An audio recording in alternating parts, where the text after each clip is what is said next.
Astaghfirullah Rabbal baraya, Astaghfirullah minal khataya.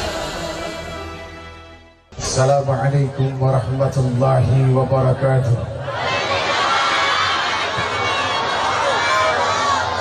Ibu, suatu hari suami pulang, bawa gelang, keroncongan, tapi palsu. Mau? Nggak mau? Wah, lu nggak bersyukur lu. Harusnya diterima dulu, bersyukur. Alhamdulillah. Hari ini suami datang, belikan sesuatu, kemampuan yang mungkin ukurannya baru yang palsu-palsu. Terima. Yang pertama syukuri dulu, angkat tangan. Ya Allah, saya terharu. Suami saya pulang, dibela-belain dia beli emas palsu.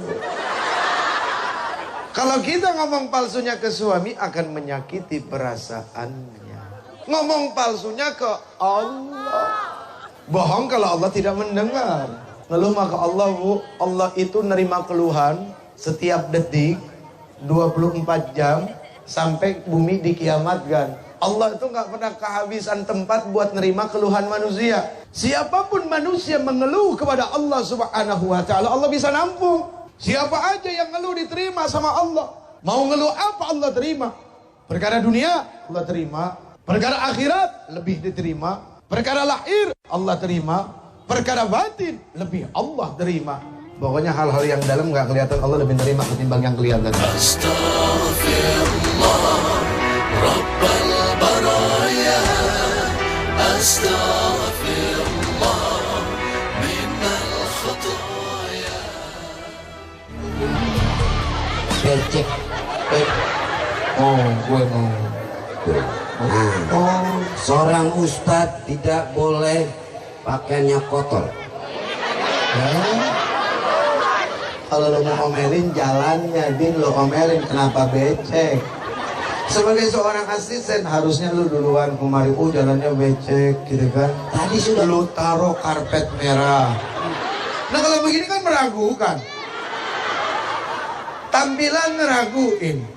pakaian udah bagus. Pas-pasan katanya. Namanya celana pas-pasan. Bu, astagfirullahaladzim. Jangan menghina yang sudah terlihat.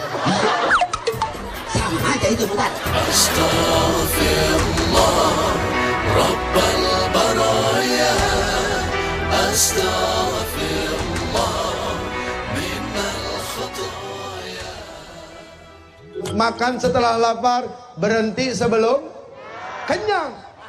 Kenapa kalau Rasul mengatakan makan setelah lapar, berhenti sebelum kenyang? Namanya orang nggak lapar, Pak. Ditawarin apa juga nerimanya basa-basi. Makanya luar biasa, makan setelah lapar. Begitu kita makan setelah lapar, pasti ujungnya menikmati betul-betul makanan. Kalau kita makan setelah lapar, Bu, udah kagak lihat apa aja dimakan. Ukurannya udah kagak milih-milih.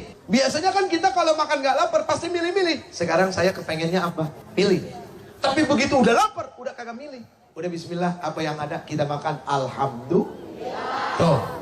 Kalau berhenti sebelum kenyang, berarti kan mubazir dong. Itulah dia, makanya makannya ngukur diri. Ini mohon maaf, Pak. Sifat mubazir itu sering terjadi di saat kondangan. Tuh lihat orang kondangan, segala apa diambil. Ujung-ujungnya habis kagak, apa nggak mubazir. Di saat mau mencari sesuatu, beli sesuatu, ukur dulu. Mau apa butuh? Mau belum tentu butuh. Orang butuh pasti mau. Astaghfirullah Rabbal baraya, Astaghfirullah. Kalau kepengen sukses nuntut ilmu, yang pertama hawa nafsunya jangan ikut ngaji. Hawa nafsu kan diciptakan untuk durhaka, menolak kebenaran. Sementara ketika kamu duduk di dalam majelis ilmu, yang disampaikan adalah kebenaran, sudah pasti nggak akan nyambung sama yang namanya nafsu. Biarin akal sama imannya aja yang ngaji. Yang kedua, kalau duduk di majelis ilmu, utamakan pendengaran daripada penglihatan. Sekarang gue tanya sama lu, Din. Nih, lu baca koran, perlu suara apa enggak? Enggak dong. Oke, dengerin radio, kagak ada gambar, jadi masalah nggak? Masalah. Apa sih? Iya, Allah. Kita dengerin radio nggak ada gambarnya, nggak jadi masalah, Pak. Tapi begitu kita nonton TV kagak ada suaranya, jadi masalah nggak? Masalah. Udah. Pasti itu masalah. Jadi masalah. Masalah. Tahu deh tuh ada gambar. Kita nonton TV, gambar ada, suara kagak ada, jadi masalah, Pak. Artinya adalah apa? Meskipun yang kumpul di majelis ini, di lapangan ini adalah orang-orang yang matanya buta, tidak jadi masalah. Karena nggak diperluin mata di tempat ini, yang diperluin telinga. Yang jadi masalah ketika kumpul di sini semua orang budeg. Biar penceramahnya 17 orang sampai subuh, kagak ada manfaat. Orang yang datang budeg semua, cuma lihat mata. Ya, bener nggak? Apa? Kalau misalnya Maruti buta berarti ke kemari ya. Ujungnya tetap kagak ngerti dia. Jadi begitu. Kalau kita kepengen pulang bawa sesuatu yang jelas adalah itu. Saatnya butakan mata, saatnya telinga dimanfaatkan dengan baik. Karena alat untuk menerima suara itu bukan mata, tapi telinga. Iya. Orang melihat, kebenarannya hanya mencapai 30%. Tapi kalau orang melihat dan mendengar, maka kebenarannya mencapai 50%. Tapi kalau orang melihat, mendengar, melakukan, maka kebenarannya mencapai hampir 100%. Nggak ada yang 100%. Karena kebenaran hanya milik Allah. Astaghfirullah Rabbal baraya. Astaghfirullah Aus.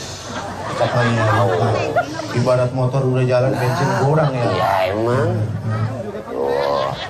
Ayo silakan. Ayo silakan. Baca bismillah Tad. Kata Rasul, minum itu kudu duduk. Betul. Iya. Sebabnya kalau Kalau kita minum berdiri, Pak, Nah, dalam ilmu kedokteran, jelasin nih. begini. Umpama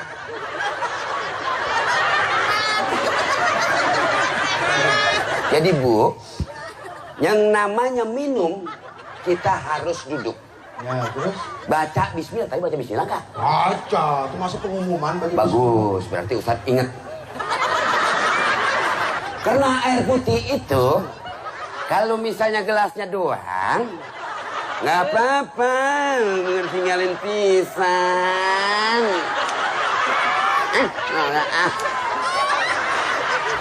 Yang jelasin. Minum itu perkara yang bisa mewakili perkataan makan. Kalau minum saja dilarang berdiri, apalagi makan, sudah pasti lebih jelas, kan begitu ya? Menurut ilmu kedokteran, di saat kita minum berdiri, mohon maaf Ibu, itu air yang kita minum meskipun namanya air mineral belum tentu bersih. Ada di sini kita namanya springer, Pak. Katup pembuka penutup itu. Ketika kita duduk, dia itu menutup. Artinya apa? Kotoran-kotoran itu disaring oleh dia. Tapi ketika dia berdiri sambil minum, itu masuk semua. Makanya ada batu ginjal, salah satunya. Dan penyakit-penyakit yang lain. Astaghfirullah Rabbal baraya.